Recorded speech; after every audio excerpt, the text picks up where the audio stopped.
ناظرین اکرام، ایک شخص نے غلام خریدا۔ غلام نے اپنے آقا سے کہا، اے میرے آقا، میری آپ سے 3 شرطیں ہیں۔ نمبر 1، جب نماز کا وقت آ جائے تو آپ مجھے نماز سے نہیں روکیں گے۔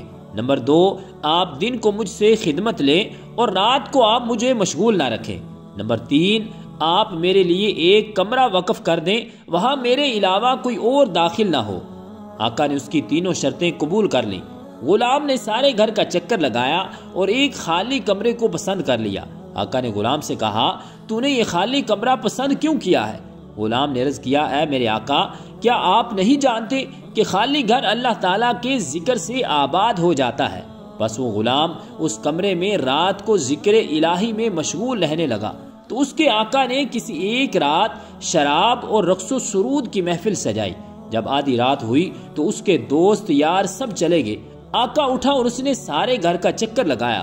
جب غلام کے کمرے کے پاس پہنچا تو کیا دیکھتا ہے کہ ایک نور کی قندیل آسمان سے لٹک رہی ہے اور غلام سجدے میں اپنے رب سے مناجات کر رہا ہے اور وہ عرض کر رہا ہے، اے میرے الہی، تو نے دن کو میرے مالک کی خدمت میرے ذمہ لازم کر دی ہے۔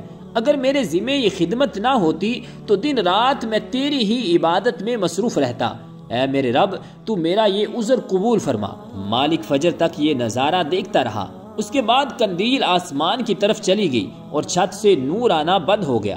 آقا نے یہ سارا واقعہ اپنی بیگم سے بیان کیا۔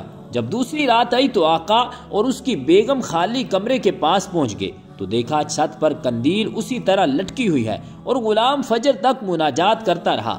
اگلے دن آقا اور بیگم نے غلام کو بلا کر کہا کہ تو اللہ کے لیے آزاد ہے تاکہ تو آزاد ہو کر اپنے رب کی عبادت کر سکے جس سے تو معذرت کرتا ہے۔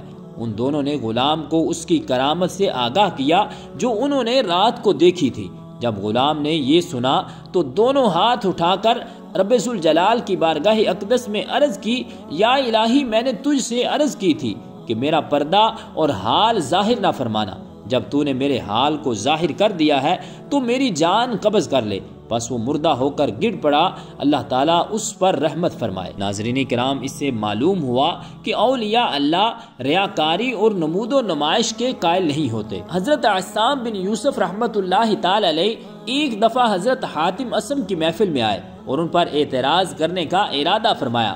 چنانچہ حضرت عصام نے کہا، اے ابو عبد الرحمن، کیف تصلی، آپ نماز کس طرح پڑھتے ہیں؟ حضرت حاتم نے ان کی طرف توجہ کرتے ہوئے کہا کہ جب نماز کا وقت ہوتا ہے تو میں پہلے ظاہری وضو کرتا ہوں، پھر باطنی وضو کرتا ہوں۔ حضرت عصام نے کہا، یہ ظاہری اور باطنی وضو کیسے ہوتا ہے؟ حضرت حاتم اصم نے فرمایا، ظاہری وضو یہ ہے کہ میں اعضائے وضو کو پانی کے ساتھ دھوتا ہوں، اور باطنی وضو یہ ہے کہ میں اعضاء کو 7 چیزوں سے دھوتا ہوں۔ وہ 7 چیزیں یہ ہیں: توبہ، ندامت، دنیا کی محبت کو چھوڑنا، مخلوق کی تعریف، ریاکاری، کینہ اور حسد۔ ان سے دل کو پاک کرتا ہوں، پھر مسجد جا کر اعضاء کو بچھاتا ہوں اور یہ خیال کرتا ہوں کہ میں کعبہ شریف کو دیکھ رہا ہوں، اور امید اور خوف کی حالت میں کھڑا ہوتا ہوں کہ میرا رب مجھے دیکھ رہا ہے، اور جنت میرے دائیں جانب اور جہنم میرے بائیں طرف ہے۔ موت کا فرشتہ میرے پیچھے کھڑا ہے اور میں یہ تصور کرتا ہوں کہ میرے قدم پل صراط پر ہیں، اور پھر یہ میں سمجھتا ہوں کہ یہ میری زندگی کی آخری نماز ہے۔ پھر نیت باندھ کر خشوع خضوع کے ساتھ تکبیر کہتا ہوں اور قرآن کے الفاظ پر غور و فکر کر کے تلاوت کرتا ہوں، اور عاجزی کے ساتھ رکوع اور گریہ و زاری کے ساتھ سجدہ کرتا ہوں۔ اللہ کی رحمت کی امید پر تشہد اور خلوص کے ساتھ سلام پھیرتا ہوں، اور میں 30 سال سے اسی طرح اپنے رب کی نماز ادا فرما رہا ہوں۔ حضرت عصام نے کہا، یہ ایسا عمل ہے کہ اس پر آپ کے علاوہ کوئی دوسرا طاقت نہیں رکھتا۔ پھر عصام زاروں قطار رو پڑے۔ ناظرین کرام، رب ذوالجلال کی بارگاہ اقدس میں دعا ہے کہ خالق کائنات ہمیں بھی اسی طرح خشوع خضوع کے ساتھ اپنے رب کی بارگاہ اقدس میں سجدہ ریز ہونے کی توفیق اور ہمت عطا فرمائے۔ آمین بجاہ النبی الکریم الامین۔